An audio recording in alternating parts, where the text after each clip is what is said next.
Are you staying away from home and using hotels? What can and what can you not claim?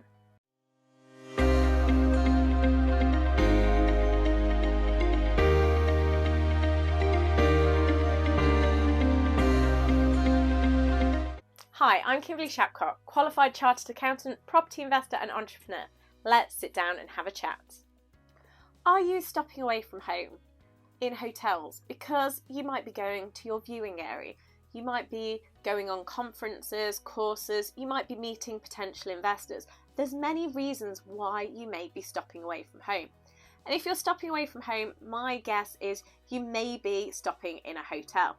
So the key question for today is, are these hotel expenses allowable or not? Now, we've got to probably differentiate between two different types of investors here.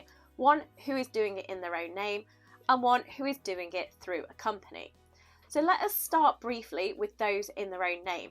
And these expenses are very limited. And the reason they're very limited is because they're only arguably allowable for any expenses incurred with any investments that you already have.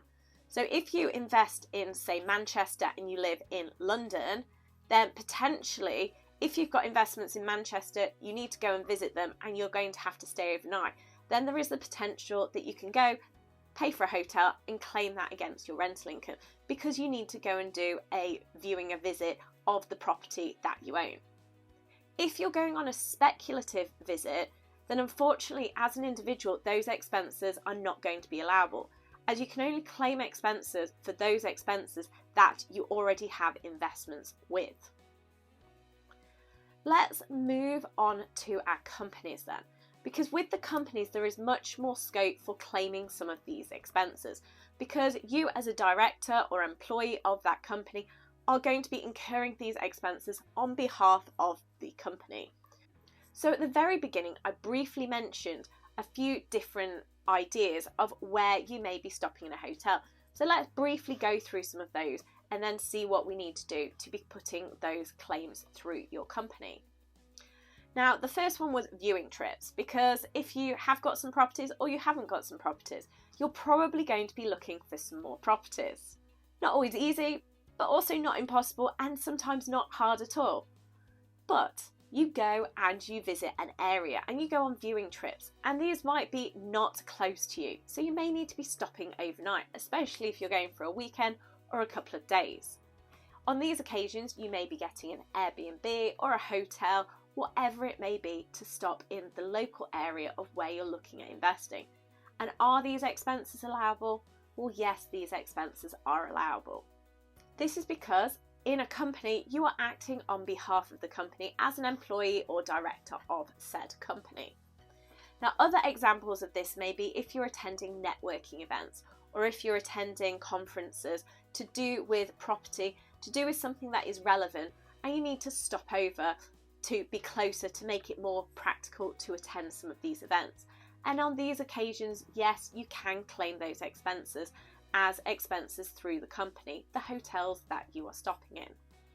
Other eventualities may be if you're going to meet investors who maybe don't live in your local area and you need to travel to go and see them. You may need to stop over because they're too far to be travelling in one day.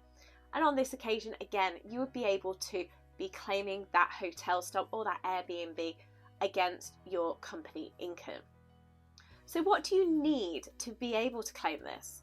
Well, let's start with a very simple one, which you'll hear me say on multiple occasions.